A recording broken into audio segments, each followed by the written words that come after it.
ایک نیک شخص کو کہیں سے سونے کی اینٹ ہاتھ لگ گئی،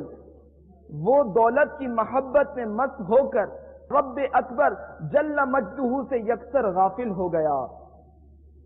صبح اسی دھن کی دھن میں مگن مکان سے نکلا، اتفاقاً قبرستان کے قریب سے اس کا گزر ہوا۔ کیا دیکھتا ہے کہ ایک شخص اینٹیں بنانے کے لیے ایک قبر پر مٹی گوندھ رہا ہے۔ یہ منظر دیکھ کر یکدم اس کی آنکھوں سے غفلت کا پردہ ہٹ گیا اور اس تصور سے اس کی آنکھوں سے آنسو جاری ہو گئے کہ شاید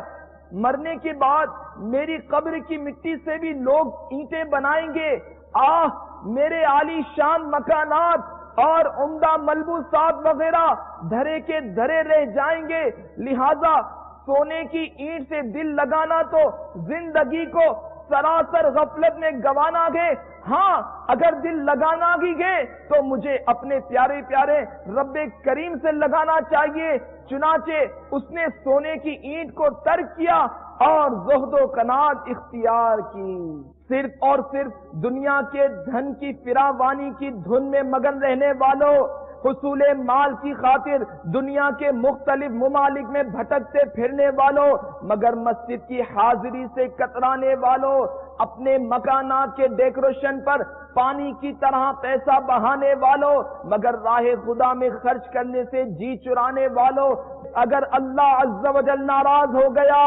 اور اس کے پیارے محبوب صلی اللہ تعالی علیہ وآلہ وسلم روٹ گئے اور غفلت کے سبب دیدہ دلیری کے ساتھ ہنس ہنس کر گناہوں کا ارتکاب کرنے کے باعث ایمان برباد ہو گیا اور جہنم مقدر بن گیا، تو کیا بنے گا؟ اللہ عز و جل کے محبوب دانہ غیوب صلی اللہ تعالی علیہ وآلہ وسلم کا فرمان عبرت نشان ہے، مونچھیں خوب پست کرو اور داڑھیوں کو معافی دو یعنی بڑھنے دو، اور مجوسیوں یعنی آتش پرستوں جیسی صورت مت بناؤ۔ مسلمان دعویٰ محبت مصطفیٰ صلی اللہ تعالی علیہ وآلہ وسلم کا کرے اور شکل و صورت دشمنان مصطفیٰ جیسی بنائے۔ تاجدار رسالت صلی اللہ تعالی علیہ وآلہ وسلم کا فرمان جنت نشان ہے، جس نے میری سنت سے محبت کی اس نے مجھ سے محبت کی، اور جس نے مجھ سے محبت کی وہ جنت میں میرے ساتھ ہوگا۔